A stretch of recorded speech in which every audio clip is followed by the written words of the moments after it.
Ndi mukyala wa Yiga yanzaalamu omwana twakatagana 2029 kuva mpaka buyavaawo. Bampita Anet Yiga. Anet Yiga. Ng'oviiriddewo Anet Yiga? Nviiriddewo Kiso. Lwaki ozze mu kamera zaffe olunaku lw'olwaleero? Nzije wano njagala obwenkanya. Waliwo ebitatambula bulungi naye njagala ensi yonna ekirabe. Njagala kuyambibwa ku bintu bya Yiga. Ekintu ekitulwanyaganya oba ekireetera obutakwatagana bintu byalekawo. Ebintu bya Yiga byonna biweddeko. Tuli mu ebintu bya Yiga bino byolaba bwe tutambulira ku ddaame tiwaliwo ekintu kimu kyonna Jingo kiyakola bulungi. Kubanga ABS yagenda twayanguwa nnyo ntugiteekawo kavyeti naye yabadde ayagala kugitunda kugiguza Kimbowa. Ntuteekawo kavyeti abawo olutalo ku kyaki nze nabadde mbyeriddemu nagenda ku CPS ninzija n'ebbaluwa ntumulemesa naye tiyagaana yagenda n'agimupangisa emyaka 10. Bampita nti nsayininga miliyoni 10 gwe mugabo gw'omwana naye nakigaana. Ku lw'ensonga nalaba sisobola kulya mbaana ba Yiga olukwe. Kati miliyoni 10 bwe mba nziwa omwana owange ate oli agenda kubeera. Bani abakuyita okusayininga miliyoni 10? Jengo yayita mu Kimbowa then Kimbowa nampita. Nibangamba nti tuwe miliyoni 10 osooka oweerera omwana osooka obeewo then tujja kwongera endala. Nimbagamba nze miliyoni 10 sisobola kuzikwata. Ku lw'ensonga mpozi bwe mbanga muyita abaana ba Yiga bonna ngabo bwe babeera mugamba buli mwana bamwe miliyoni 10 naye atali nzenzeka. Kati olaba ekintu kino kyantuusa n'okunteekalizira emirundi 2 ne bansiba era nasasula miliyoni 3 ninvalizira bansiba babadde bansalidde emyezi 8 ezo kusasula miliyoni 8 naye nsiima State House kubanga yansasulira nabadde ntalina sente nensasulira era nabo mbebaza kubanga bambereddewo n'essaawa eyo bebatuwa ekyokulya bebambeisaawo ekyo nakyo nkyebaza. Naye ekintu ekitali kituufu Jingo bintu byonna bimazeewo. Ekikira okunduma ttaka lya Kawaala. ABS obu yagenda bagipangise emyaka 10 kati emyaka 10 kupangisa kugula. Naye kwe kugamba nti twateekawo kavyeti ekyali mmanya ga Yiga. Ekyo twakiremesa okitegeera. Naye kati kyaki wonna kuva ku eri mabega ku mazaalo ga Yiga mpaka wansi twakyaliwo.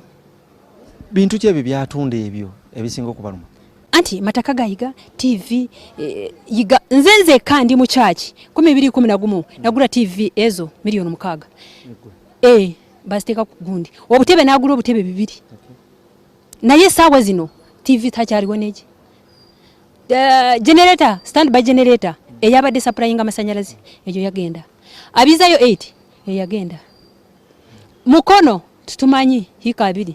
Bagamba nti yabadde manya ateekayo family nti family biki mbwe ebintu bya Yiga byonna bigenda. Bati omukulu agamba nti no ye family agiyamba n'abaana abayamba era abaweerera abalezi. Kati mbwe sino simanyi kukuddamu kubanga kati abaana bayina abaana 10.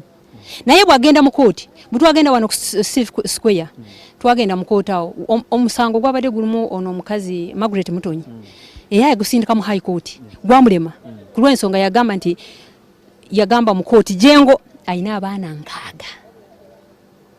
Naye kambuze abaana 6 osobola guma otunda katugambe toyina kyakubaliisa naye otunda until when bwe bakula bagenda kubuza ebintu ebyo. Abaana abatuufu balina bameka? Abaana sijja kwogera muwendo gwa Yiga ekyo nakigaana naye ekingamba nti Yiga ina abaana bonna bali wa Jengo bonna abaana ba Yiga wali abaana 10 naye wabala abaana 6 naye owange we namuteekako twagenda ne ku poliisi ne bamukwatawo ne bamusiba omwana nakkiriza ku poliisi ndagenda ku emitwalo 10 yakireeta wano njagala kukinyonyola tenaddamu kukijja kukinyonyola yagamba nti kubanga nyina court order yagamba nti emitwalo 25 buli mwezi amusasule na ku good times buyakimenya bamukwata ne bamuteeka mu komera kubanga endagano yagikola ku poliisi now kati najja nasalamu nagamba asobole emitwalo 10 netukikiriza nayo kuva emitwalo 10 yasasula emitwalo 4 oshegera n'ebbaluwa ekyogera bulungi nakomawo naye Jengo yagenda ku NBS nagamba nti nze namuyita asayininge mu kitabo obo kyo okyajukira nti nagaana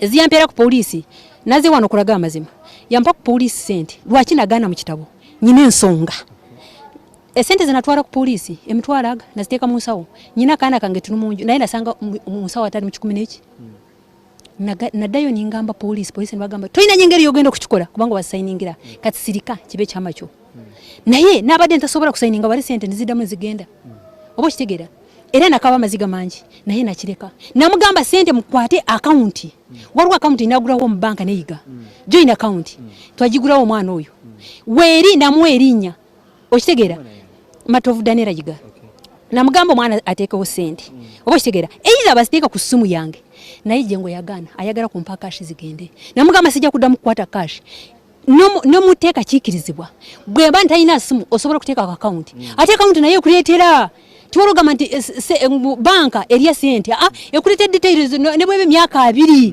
naye yakigana kati okuva olwo siddamu kukwata sente za jengo nyirabibira omwana ngendeyo ofisi ya mzeyi nempa nsomesa omwana nimbaho ng'omuntu naye kati ekinyiza okunduma bwofa ku bintu akukwata kati yasalamu ekyo bwankwata nteeka mukomera mpe sente bwe manda zina mfiireyo enguzi twagala genda wa administrator kubanga kati mu high court guvuddeyo kati tulina rights zo genda wa administrator kati tutandike beside administrator imirire bintu bino so kati kiche mwagala kyennyini okuba nti muyambibwa kati njagala ebintu byonna byatundibwa bikomewo kubanga jengo tena letters of administration taina buyinza kubanga twateekawo caveat nange namuteekawo caveat nono ku TV yateekawo caveat kati jengo wengayo omuntu taina letters of administration kandi taina buyinza bwokutunda ebintu bya Yiga so nabadde nsaba omuntu yenna yagula ekintu kya Yiga yagula embeho kati genda mu mateeka kikomawo